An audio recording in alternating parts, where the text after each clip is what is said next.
최근에 2024년에서 2025년 초에 미국 성인 3,000명을 대상으로 교육기관인 그 리구니어 미니스트리와 라이프웨이 리서치 요 기관에서 협력해서 설문조사를 했어요. 그 조사가 뭐였냐면 성경적 부활의 신념에 대해서 3,000명에 대해서 조사를 했다고 그래요. 그래서 그 결과를 신학 현황이라는 잡지에 이렇게 보고를 올렸는데 그 내용의 결과 중에 뭐가 있었냐면 미국 3,000명, 미국 성인의 3,000명 중에 65%가 예수님의 신체적인 부활은 사실이고 실제로 일어난 사건이다라고 대답을 했답니다. 그리고 반대로 그것은 있지 않은 일이다라고 하는 퍼센트가 약 24%, 그리고 잘 모르겠다가 나머지였습니다. 근데 이 결과가 2016년부터 이렇게 미국 성인들 대상으로 조사했는데 여전히 16년 이후로 10년이 지난 지금까지 약 60% 이상의 미국의 성인들이 예수님의 부활은 실제다라고 알고 그렇게 인정한다는 거예요. 그러니까 미국의 성인 중에 3명 중에 2명은 예수님의 부활을 인정하고 그렇게 받아들인다라는 겁니다. 그렇다면 여러분은 어떻습니까? 여러분 예수님의 부활을 진짜 성경에 기록되어진 것을 믿습니까? 아멘. 그렇습니다. 우리는 예배 시작하면서 우리는 신앙 고백을 사도신경을 합니다. 그 사도신경의 내용에도 어떤 내용이 있죠?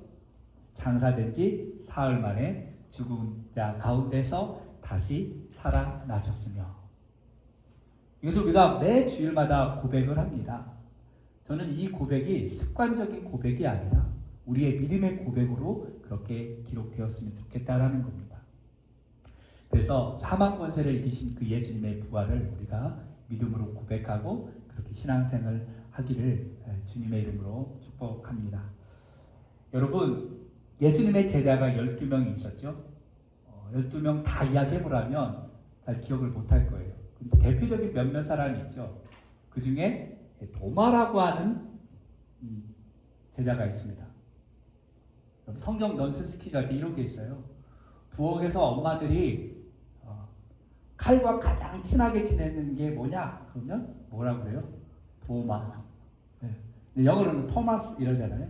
어쨌든 그런 넌센스 퀴즈도 있긴 한데, 이 도마에 대해서 교회를 오래 다녔거나 믿음 생활을 하고 또 성경을, 특별히 복음서를 잘 읽어보신 분들은 이 도마에 대한 인상은 뭐냐면 의심 많은 제자 도마, 이렇게 생각을 한다는 거예요.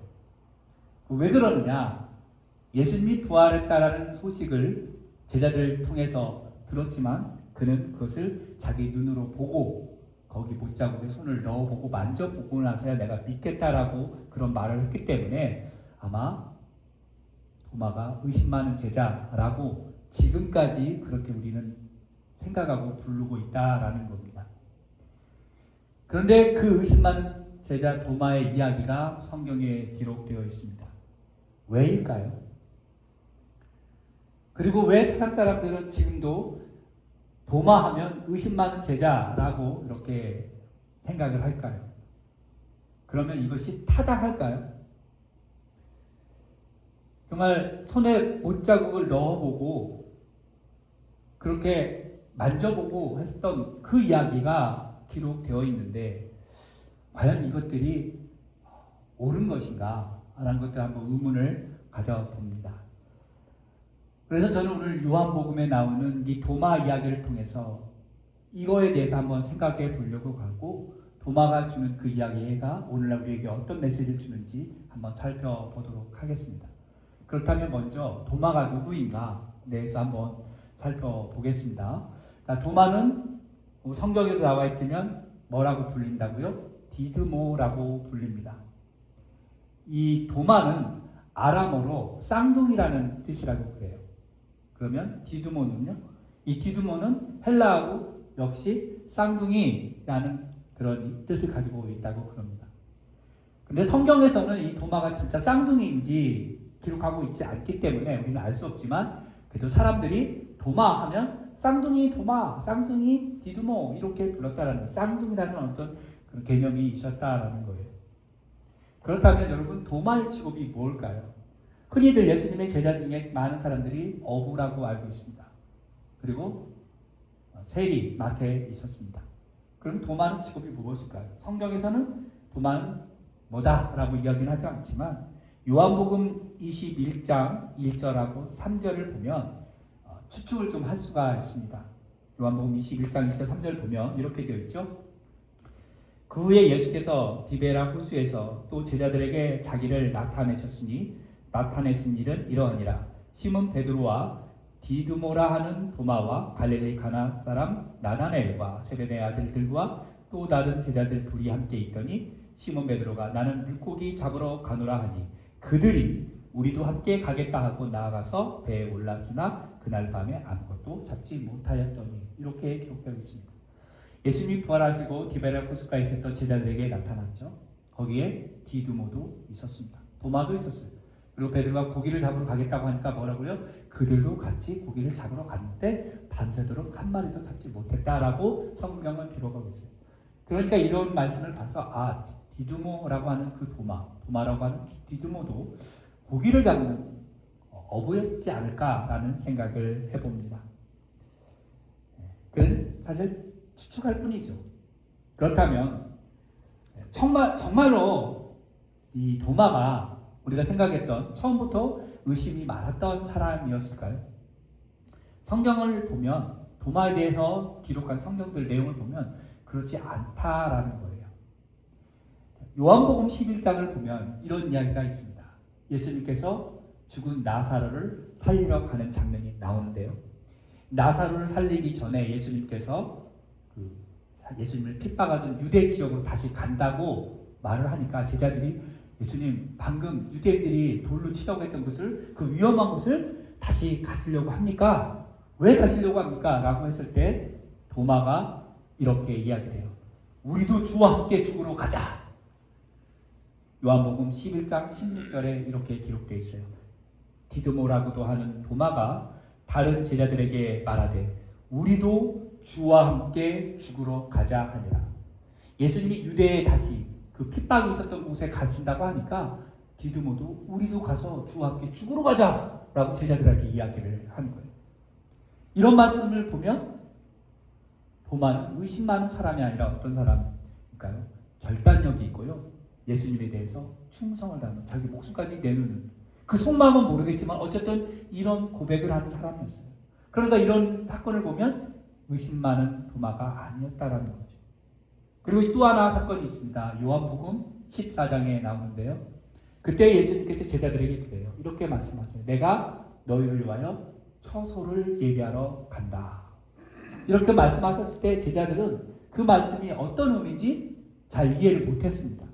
그래서 못했기 때문에 또 그거에 대해서 질문도 못하고 꿀먹은 벙어리 마냥 가만히 있었어요. 그런데 그때 도마만 그 예수님께서 말씀하신 처소로 예배하러 가겠다라고 했을 때 도마만 이렇게 예수님께 묻습니다. 요한복음 14장 5절입니다. 도마가 이르되 주여 주께서 어디로 가시는지 우리가 알지 못하거늘 그 길을 어찌 알겠사옵나이까?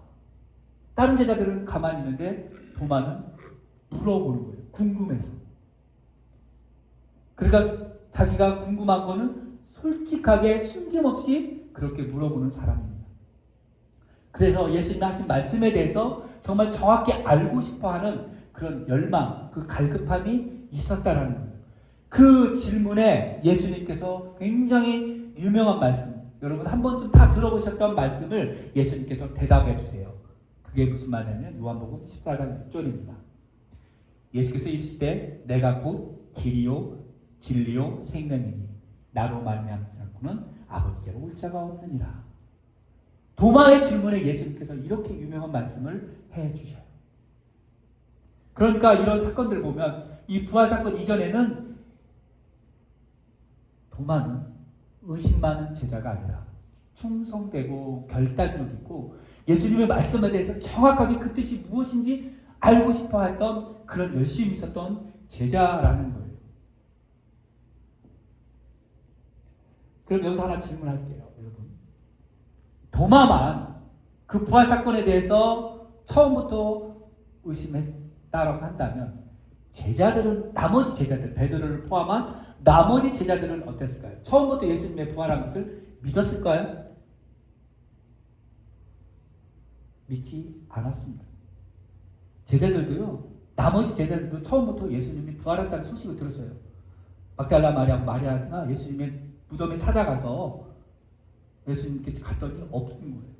그리고 천사가 예수님이 부활하셨다는 소식을 듣고 이 여성들이 제자들이 가서 예수님이 살아나셨어요 라고 했을 때 거기에서 제자들은 믿지 않았습니다.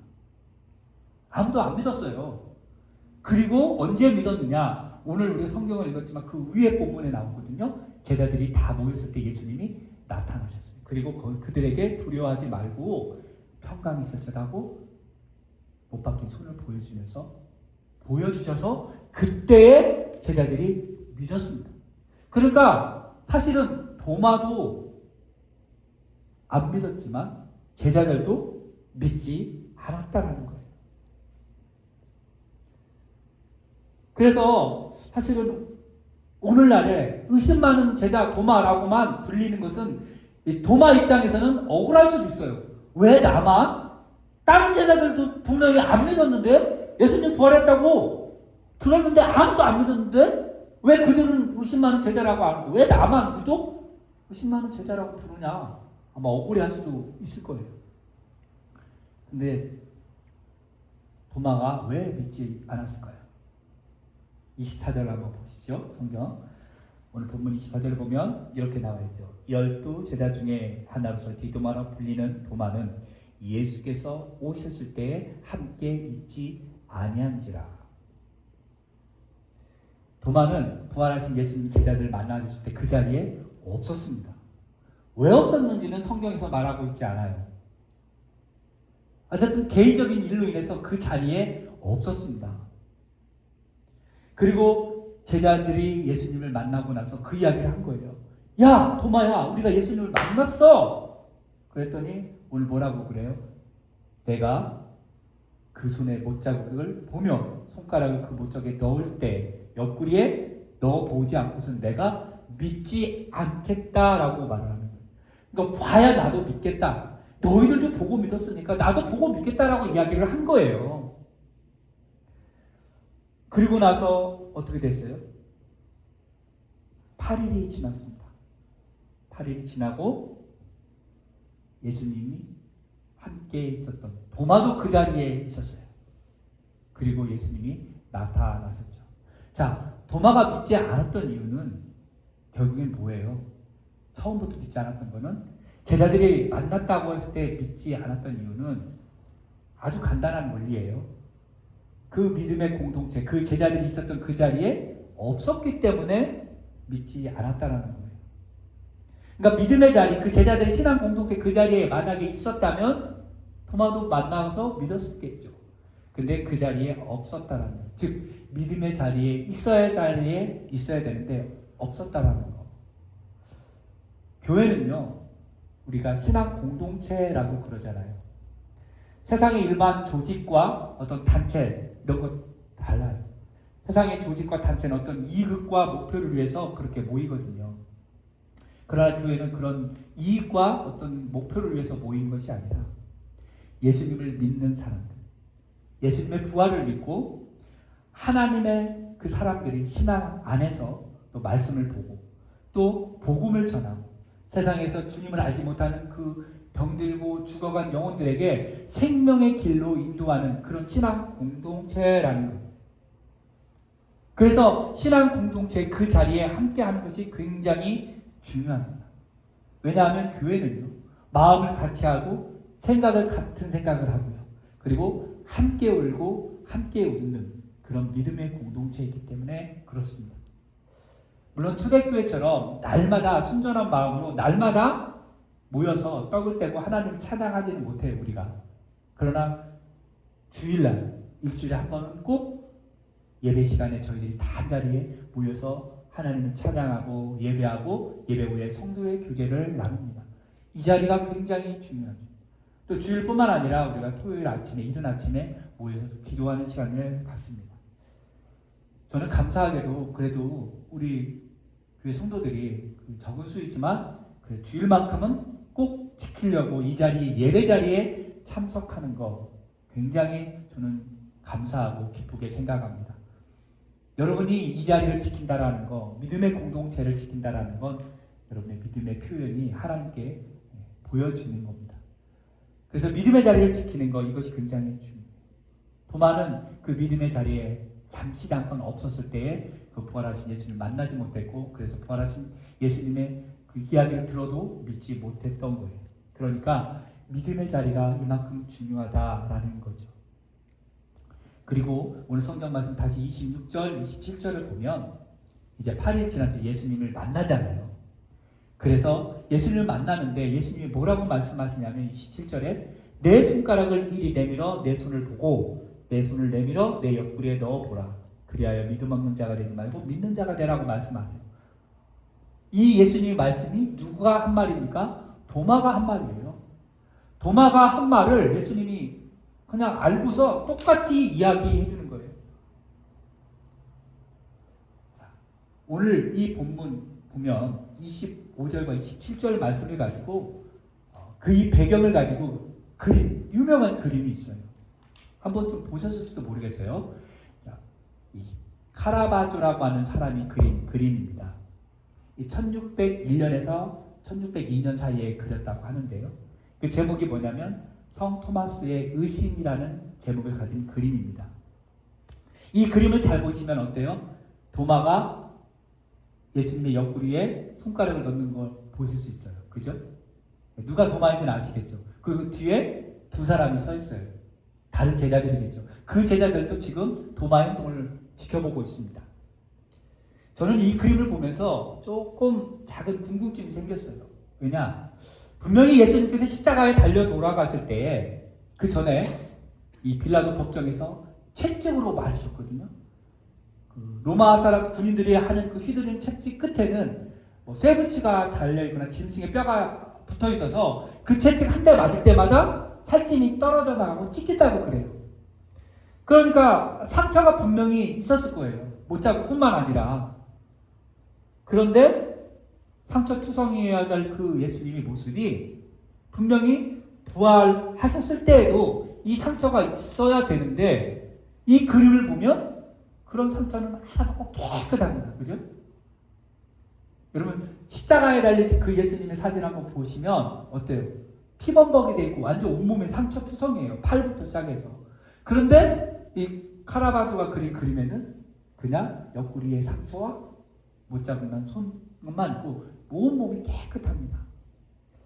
왜 이렇게 그렸을까? 물론 중세시대에 예수님의 이런 성화를 그릴 때 오상이라고 그래가지고 이 5가지 거룩한 상처, 양손, 양팔, 그리고 옆구리. 그래서 5가지 상처를 좀 집중적으로 드러내기 위해서 다른 상처들 다 그리지 않았다고 그래요. 아마 이 카라바조도 이 오상에 대해서 거룩한 이 5가지 상처만 생각하고 나머지 부분, 채찍 맞고 이런 부분 그리지 않았을 거다라는 생각을 하는데 예수님께서 부활하실 때에 상처 하나 없이 즉 못에 손이 박힌 거 그리고 발에 못에 박힌 거 창자국 이런 거 없이 깨끗한 몸으로 부활할 수 있었는데 굳이 못자국과 옆구리에 창자국을 남겨놓고 부활하셨다라고 하는 우리 성경에도 그렇게 말씀하고 있으니까 왜 이렇게 남겨놓으셨을까? 그냥 이왕이면 그것도 말고 여기 막 채찍질 맞은 것까지 다 상처 받고 나타나셨으면 진짜 더 실감 났을 텐데 그건 없고 성경에 보면 이렇게 못자국과 옆구리 창자국만 남겼을까? 왜 그랬을까요? 이유는 간단하죠. 제자들을 위해서. 오늘 있지는 않았지만 그 전에도 제자들에게 손과 옆구리를 보이셨다고 했어요. 그리고 누구를 위해서요? 특별히 도마 한 사람을 위해서. 그리고요, 누구를 위해서? 저는 생각하길 저와 여러분을 위해서 이 못자국난 손을 옆구리에 창자국을 남기셨다라고 생각을 합니다. 부활하셨으니까 완전 깨끗한 몸으로 할 수 있는데도 불구하고 그 못자국을 남기셨다라는 거죠. 요한복음 이 이야기, 이 도마 이야기는 요한복음에만 나와요. 마태, 마가, 누가 이 이야기가 자세히 나오지 않습니다. 이 이야기를 기록하신 이유, 사도 요한이 이 도마 이야기를 특별히 기록한 이유는 사실 오늘날 저와 여러분을 위해서 남겨놓은 거라고 저는 생각해요. 사실 이 본문 말씀 없어도 요한복음은 기록되어지는데 전혀 문제가 없습니다. 그런데 오늘 예수님 말씀처럼 믿음 없는 자가 되지 말고 믿는 자가 되라. 그래서 보지 못하고 믿는 자들이 복되다라고 하는 말씀을 하셨기 때문에 사도 요한이 우리를 위해서 이것을 기록했다라는 거예요. 이제 우리는 예수님의 그 못자국 난 손, 옆구리에 창자국 난 그 예수님을 사실 우리는 볼 수 없죠. 상상만 할 뿐이에요. 그런데 이 말씀이 기록되어져 있는 이 성경 말씀을 우리가 진심으로 믿고 전심으로 믿으면 눈으로 보지 않아도 예수님을 만난 것이고 십자가에 달리신 예수님, 부활하신 예수님을 믿게 된다는 거죠. 부활하신 예수님을 만나지 못했을 때 도마는 굉장히 의심했죠. 그러면 진짜 이 의심이 불신의 의심이었냐라고 한번 생각을 해보겠습니다. 과연 불신해서 정말 믿지 못해서 이렇게 이야기를 했을까요? 도마의 의심은 그런 정말 믿지 못해서 한 불신이 아니라, 그런 의심이 아니라 어떤 합리적인 태도를 갖고 있는 그런 의심이라고 생각을 해요. 부활을 무척대고 거부하면서 나는 정말 못 믿겠어가 아니라 확실히 알고 경험적으로 믿고 싶었던 겁니다. 오늘 우리들도 이런 모습들이 있어요. 어떤 사람들은요, 의심 없이 확실히 믿고 싶어서 하나님께 그렇게 기도합니다. 주님, 저에게 환상을 통해서 예수님을 볼 수 있게 해주세요.